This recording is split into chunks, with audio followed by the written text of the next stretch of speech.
Welcome to Politics Aside, where we dig deeper into stories that matter.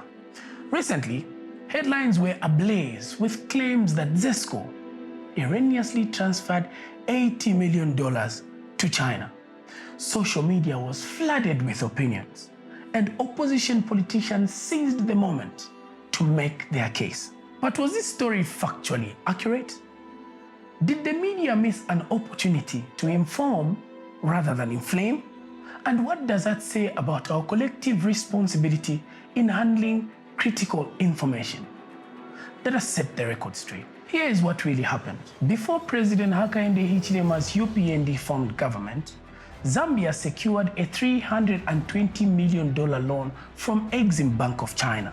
The loan was to develop a 360 megawatt Kariba North Bank extension hydropower station. As part of the arrangement, ZESCO set up a dedicated account to service this loan.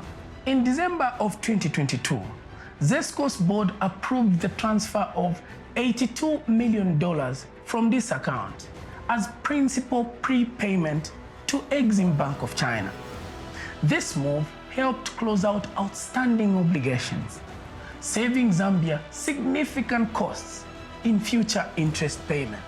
Far from being a mistake, this payment was part of a long-term strategy and was recorded in the government debt reports way before the misinformation spread. So tell me, how did this critical context get lost in the noise? Let us unpack the implications with someone that knows the facts firsthand.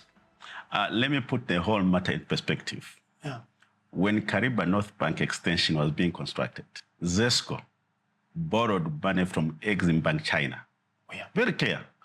Now, let me also explain two things about ZESCO. We have two types of loans. There are many others, but I just want to talk about two that are relevant to this discussion. Yeah.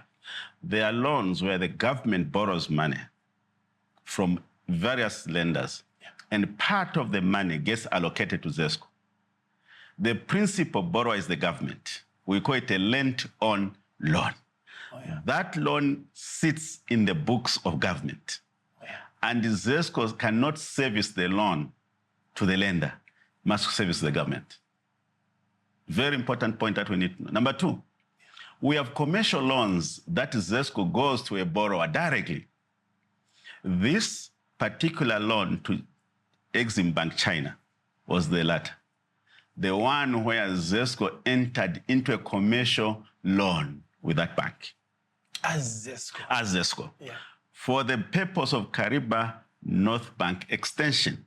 So what does ZESCO do then to satisfy the lender? An account was opened wholly and exclusively for servicing that transaction. Yeah. So that money, there were a couple of receivables, like some customers. When they pay you, part of the money must go in that account. No matter how much ZESCO has problems, you can't touch a cent of that amount. It sits in a secured account, no access by ZESCO. The only time you can release that money is to pay that lender. It's a commercial loan, first and foremost, commercial loan. Yeah. Now, ZESCO is sitting here, December 2022. Yeah. There is money sitting in this account. Yeah. Earns some interest. We are owing a lender. That loan is accruing interest also. Yeah. So you do what you call a cost-benefit analysis. Is the interest we are making enough to cover the interest we are being charged? Because that loan had a future debt maturity, that particular installment. So then you conclude that we are better off clearing this loan, save the future interest, because the little you are getting from the bank on that account, it's not worth it. That is the origin of that transaction. We needed to ensure that we clear the loan. Two things happen when you do that. One, you forestall the interest. Your loan is no longer accruing the interest because you have cleared it. Yeah. Two, those receivables that you had tied, then come out, you release them. ZESCO now gets that money to use, because that money, no matter how much it is, whether ZESCO in whatever crisis, you can never touch that account. It was inaccessible. The terms of that loan was that you can only touch the amount when you are paying that transaction. I'm a qualified accountant and of international repute, and I must say that. How would we allow a transaction by mistake upwards of $80 million by mistake? Come on. Stories like this remind us of the immense responsibility the media holds in shaping public discourse.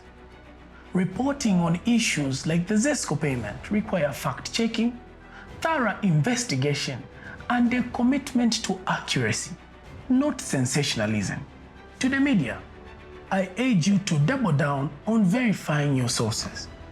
To the opposition parties, let's avoid exploiting half-truth for political mileage. Constructive criticism is vital for democracy, but it must be grounded in facts. And to all of us as citizens, let us not take everything we hear or read at face value. In an age of rapid information flow, critical thinking and fact-checking are tools we must use, especially when dealing with critical matters as significant as our nation's energy future. This has been Politics Aside, where we dig deeper and seek the truth. I'm Charlie the Engineer. Stay engaged, stay informed, and see you next time.